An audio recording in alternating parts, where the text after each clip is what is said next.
Second কথাটা যেটা আমি শেষ করে নিই, সেকেন্ড কমিশন গঠনের যে আপনারা ভাগ করেছেন যেভাবে, যে কমিশনটা গঠন করবেন হলো 1 আর 4, কমিশনের চেয়ারপারসন কমিশনারগণ সার্বক্ষণিক হইবেন। কমিশন গঠনের ক্ষেত্রে বাছাই কমিটির সুপারিশে ক্ষুদ্র নৃগোষ্ঠী বা সুবিধা বঞ্চিত জনগোষ্ঠী বা নারীদের মধ্যে যোগ্য প্রার্থী থাকিলে তাহাকে বিশেষ বিবেচনায় রাখা যাইবে। এই ক্রাইটেরিয়াটা ব্ল্যাক হয়ে গেল। আগেরটাই ছিল যে আমাদেরকে কমপক্ষে একজনকে নিতে হবে বিশেষ নৃগোষ্ঠী থেকে, 2009 এবং 25 সালের লতে, যেটা কম্পালসারি ছিল। আমরা সেই জায়গাটাকে মনে করছি ওখানে যদি ভালো কোনো ক্যান্ডিডেট না থাকে সেখানে জাস্ট ওই সেক্টর থেকে আনতে হবে বলে একজনকে আমার বসায় দিতে হবে, সেই জায়গা না যে আমরা কোয়ালিটির দিকে আগানোর জন্য ওখানে যদি ভালো কোয়ালিফাইড লোকজন থাকে সেখানে আমরা একটা গুরুত্ব দেবো, বিশেষ বিবেচনা। তা থাকলে তো যোগ্য প্রার্থী থাকিলে যে এটা বিবেচনা করতে হবে, এরকম হওয়া উচিত ছিল।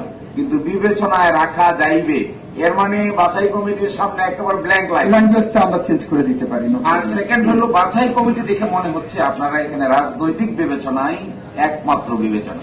সময়ের সাথে সাথে দেখা দেয় নিত্য নতুন প্রয়োজন, রেডি থাকতে হয় প্রতি মুহূর্ত। তাই এলো ইনোভার, যেন আপনি লাইফে থাকেন রেডি প্রতিদিন। Innova, designed for now. কারণ বাছাই কমিটির প্রধান হলেন স্পিকার, তিনি পলিটিক্যালি অ্যাপয়েন্টেড লোক।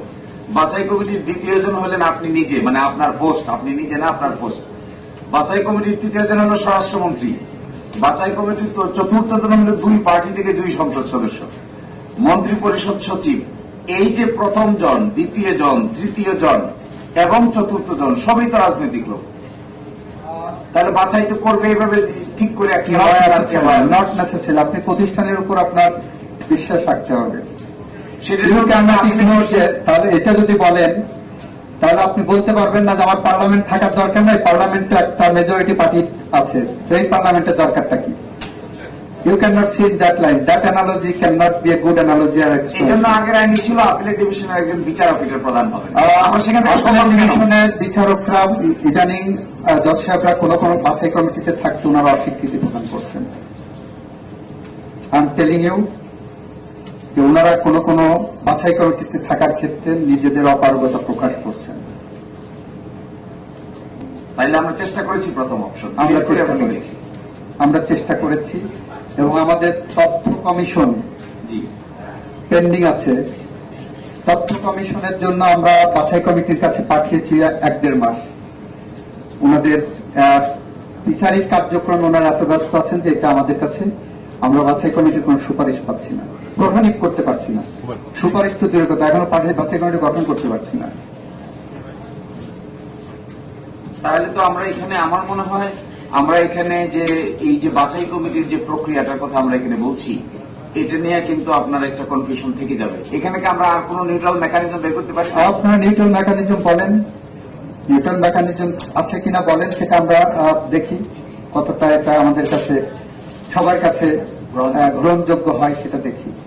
কিন্তু we can not ignore you may not like me, but you should have considered that there is a Ministry of Law.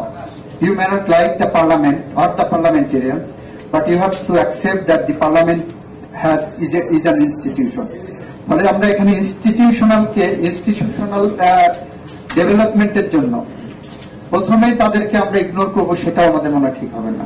সেটা ঠিক হবে না, এই কারণে আপনারা বিকল্প নাম দেন, বিকল্প পদ্ধতি বলেন। আমরা নিশ্চয় আজকে ফার্স্ট সেশন করছি, প্রয়োজন বোধে সেকেন্ড সেশন করবো। 48 যেটা বলছেন এটা মনে হয় চেঞ্জ করা দরকার। কোনটা? বিধি প্রণয়নের ক্ষমতা। এই কমিশনের বিধি প্রণয়নের ক্ষমতাটা কমিশনকেই দেওয়া দরকার। কমিশনের বিধি প্রণয়ন ক্ষমতা সরকারকে দিয়ে দিয়েছে।